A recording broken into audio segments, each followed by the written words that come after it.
Segment 5, our final segment, continuing to grade the main actors here. The first year of Obama.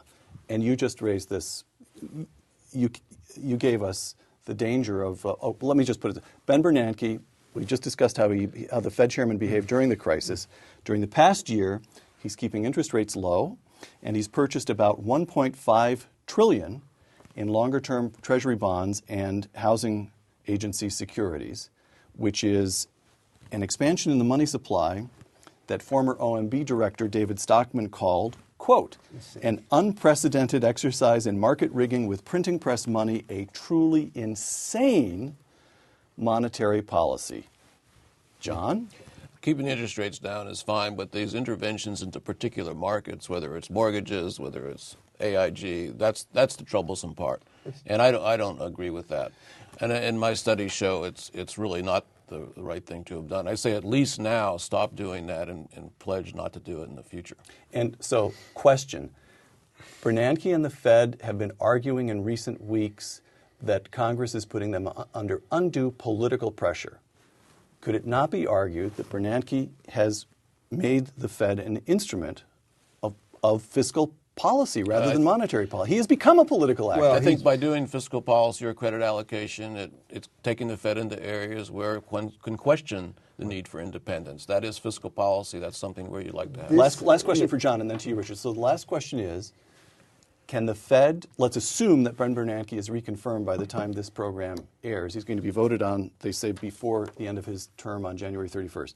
So let's assume he's reconfirmed. Is he going to be able to back out the extra money out of the system without an inflationary run?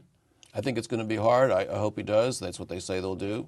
So let's take them at their word, but also watch what happens. Richard? Okay. I'm always a doubter on this stuff, but I don't think it's just him. I think, in fact, what's happened is the political side of this has turned worse. After the shellacking that the Democrats took in Massachusetts, many people, myself included, thought they would pull in their horns and move back towards the median voter. What they've done is they've made themselves sound more populist, and the way in which they express their populism is to go after banker salaries, which, if there ever were a diversion to this larger question, that one turns out to be it, that is executive compensation. And the lead in the stock market decline in the past week was, of course, the banks, because the kinds of regulations and taxes that are going to be imposed upon them bear no relationship, as best I can see, to anything other than a mode of political vengeance. If you've paid off your loans, don't treat these guys as implicit guarantors of the loans that were made by other banks, which have yet to repay their loans. And yet we see this regimen of high taxation, which has one key consequence, and I'll just end with that. The more you tax these highly rapid markets, the lower the liquidity, the less accurate the pricing, the more the instability that will take place on all public exchanges, both credit and debt. I mean, both debt and equity. To President Obama himself, Richard. God help. All right, now to John. Obama, in this first year of Obama, $800 billion so-called stimulus bill. I'm putting stimulus in quotation marks because so little of it was targeted at anything that, as best I can tell, most economists believe could have stimulated growth. It's all in capital expenditures that weren't made. And also spread out. After the first year, only a third of it at most has been spent. An increase in the federal debt of about $1 trillion, and the Congressional Budget Office projects adding $1 trillion a year to the debt for the next decade. The takeover of two of the three big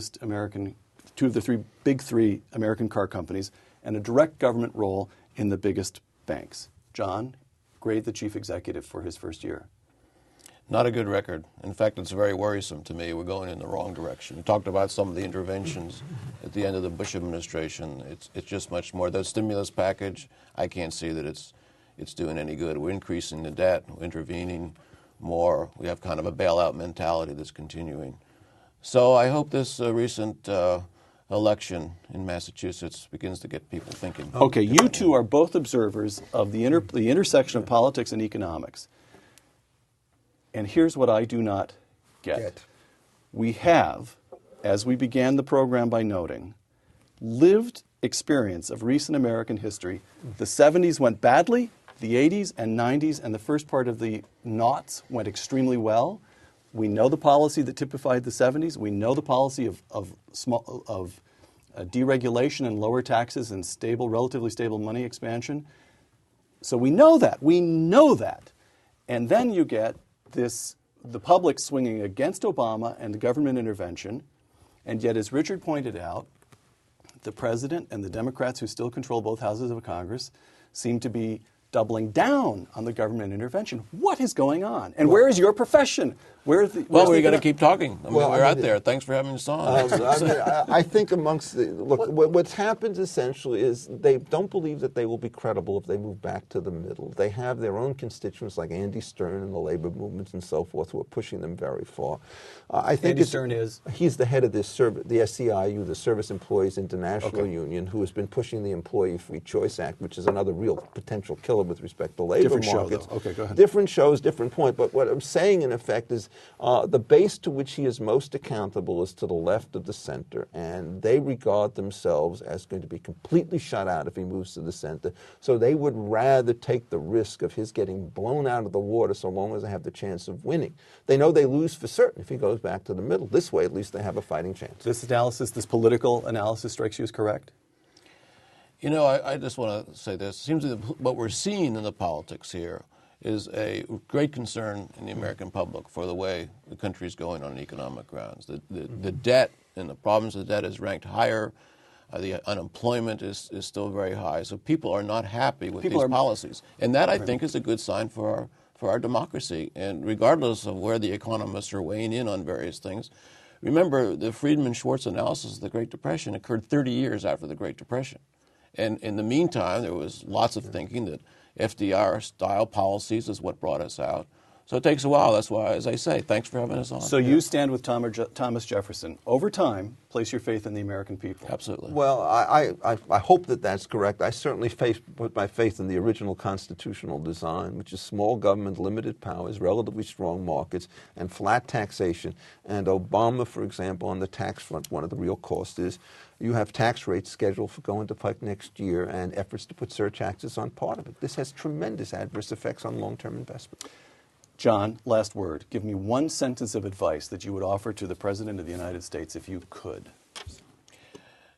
Don't raise taxes this year. Richard? Amen. Amen. Richard Epstein?